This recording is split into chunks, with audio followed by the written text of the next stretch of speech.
আরাফাতের রোজা কবে রাখবো আমরা, এ বিষয়ে ওলামা ইকরামের দুটি মত। প্রথম মতটি হলো যে আমাদের দেশে যখন জিলহজের 9 তারিখ হবে সেই দিনে আমরা আরাফাতের রোজা রাখবো। কারণ আরাফাতের দিন বলতে মূলত জিলহজের 9 তারিখকে বোঝানো হয়ে থাকে। হাজী সাহেবরা সৌদি আরবে যেদিন জিলহজের 9 তারিখ হয় সেই দিন আরাফাতে অবস্থান করে থাকেন। অতএব 9 তারিখটা হলো মুখ্য এখানে। আরাফাতে তারা অবস্থান করছেন 9 তারিখকে কেন্দ্র করেই।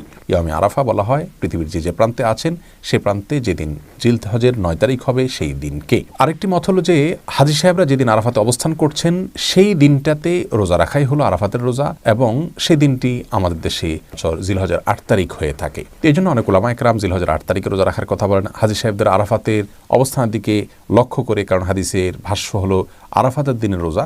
এই জন্য তারা বলতে চান যে নবী করিম সাল্লাল্লাহু আলাইহি সাল্লাম আরাফাতের দিনের রোজা বলেছেন। অতএব আরাফাতে অবস্থানের কথা যদি জানতে পারেন প্রযুক্তির মাধ্যমে আজকে আমরা জানতে পারছি, তাহলে সেই দিনটাতে রাখবেন। আর যদি কেউ সে সংবাদ জানতে না পারেন তাহলে তিনি তার অঞ্চলে তার দেশে যখন 9 তারিখ হবে তখন তিনি রোজা রাখবেন।